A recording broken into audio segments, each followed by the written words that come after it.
Episode 6 में देखते हैं डेकू शिगाराकी से लड़ते रहता है। वो अपने ब्लैकवुड का यूज़ करने की सोचता है, लेकिन बांजो और इनको ये लगता है कि डेकू ऑलरेडी अपना लिमिट क्रॉस कर चुका है। लेकिन कुडो, जो 1 फॉर ऑल के पुराने यूजर्स में से एक है, बोलता है नहीं, ये लड़का सही कर रहा है। ये अब अपने क्वर्क को समझ गया है। मतलब डेकू फाइनली 1 फॉर ऑल की पूरी पावर को समझ चुका है। हर क्वर्क, हर लिमिट और हर रिस्क के साथ अब यहाँ डेकू का प्लान डेंजरस होता जा रहा है। उसे याद आता है ऑल माइट ने उसको एक चीज बताई थी, 1 फॉर ऑल का ट्रांसफर डीएनए के जरिए होता है, जैसे ब्लड या हेयर के कांटेक्ट से।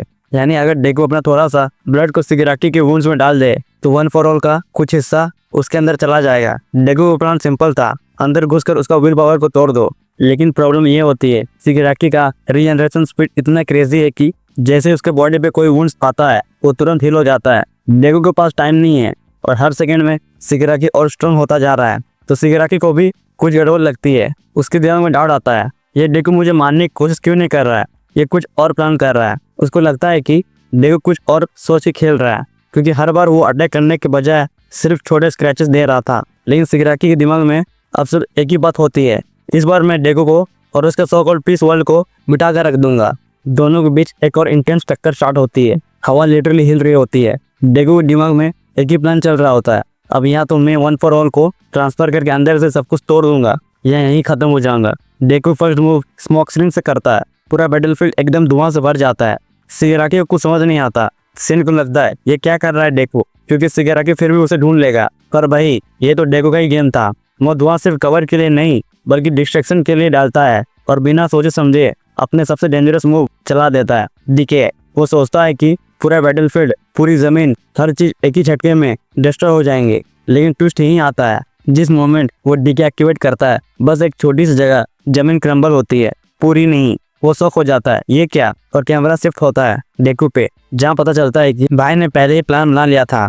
डेकू ने अपना ब्लैक वेब को पूरा ग्राउंड के नीचे स्प्रेड कर दिया था, एक तरह का वेब बना के, ताकि शिगाराकी का डीके उसके कंट्रोल के अंदर ही कन्फाइंड रहे। ये सीन हम पहले भी देखते हैं, जब डेकू ने यूएस स्कूल में ये चीज किया था। फिर शिगाराकी को लगता कि उसके सामने डेकू के परछाई है, पर वो होता है एक स्क्रैप जिसमें डेकू का ब्लड होता है, ताकि शिगाराकी कंफ्यूज हो जाए और डेकू उसके सामने आ जाता। ये मोमेंट के लिए उसका प्लान काम कर जाता, ताकि वो 1 फॉर ऑल को शिगाराकी के पास ट्रांसफर कर सके।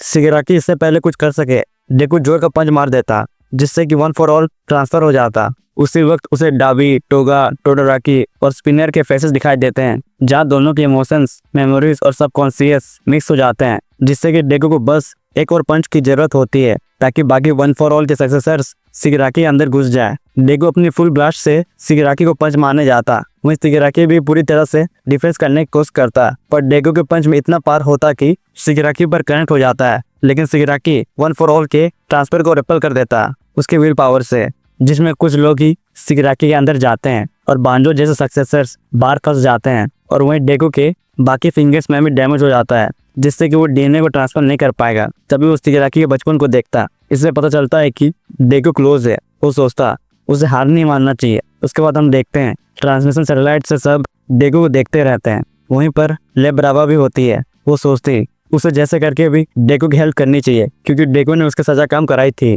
उसके बाद यूएस स्कूल भी सेफली लैंडिंग हो जाती है और सब लोग स्टूडेंट्स को रेस्क्यू कर लिया जाता है। और हम देखते हैं सब लोग डेकू और शिगाराकी के फाइट को देखते हैं। ये देखकर सब लोग डर जाते हैं। ये देखकर एरी डेकू के पास जाने खोजती है, पर एक्टोप्लाज्म उसे जाने से रोक लेता है, क्योंकि वो 1000 किलोमीटर दूर है और फिलहाल के लिए एरी अपने पावर्स को कंट्रोल भी नहीं कर पाती, जिसकी वजह से डेकू और भी ज्यादा तकलीफ में पड़ सकता है।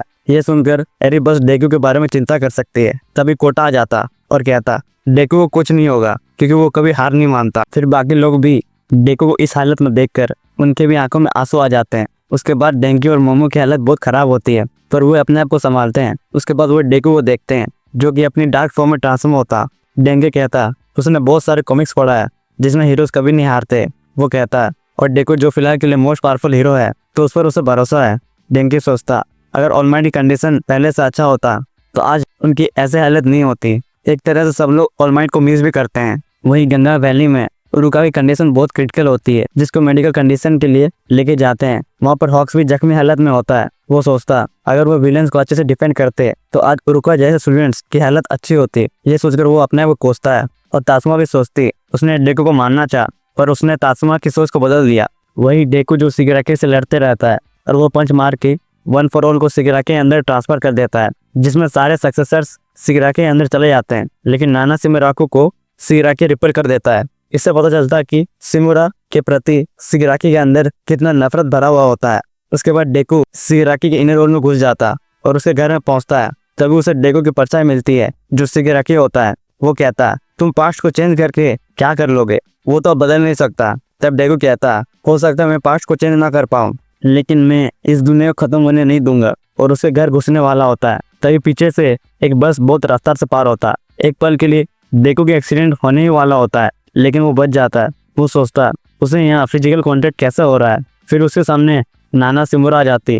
वो कहती है, डेकू और शिगाकी दोनों वन फॉर ऑल और ऑल फॉर वन के स्पिरिचुअल लिंक वर्ल्ड में होते हैं, एक ऐसी सोल डायमेंशन जहाँ उनके अंदर के यूजर्स, मेमोरीज और इमोशंस सब एक जगह एग्जिस्ट करते हैं। वो कहती, तो इसकी वजह से डेकू को सोल वर्ल्ड में फिजिकल कांटेक्ट शिगाकी के साथ हो सकता है, और दौड़कर उसके घर घुसता ताकि शिगाकी को अपने स्ट्राइक से खत्म कर पाए। तभी उसे स्टैन मिलता है और बाकी विलन भी, जो कि एक्चुअली डेकू का इमेजिनेशन होता है। और फिर जैसे ही उसके घर घुसता, सामने से शिगाकी और नाना शिमोराकी के बचपन के फोटो दिखाई देते हैं। ये देख के नाना पूरी तरह से इमोशनल हो जाती है। उसके बाद हमें शिगाकी के डार्क फॉर्म को देखते हैं, जो कि अपने पापा से मार खाता है अपने हीरो बनने की जिद के लिए।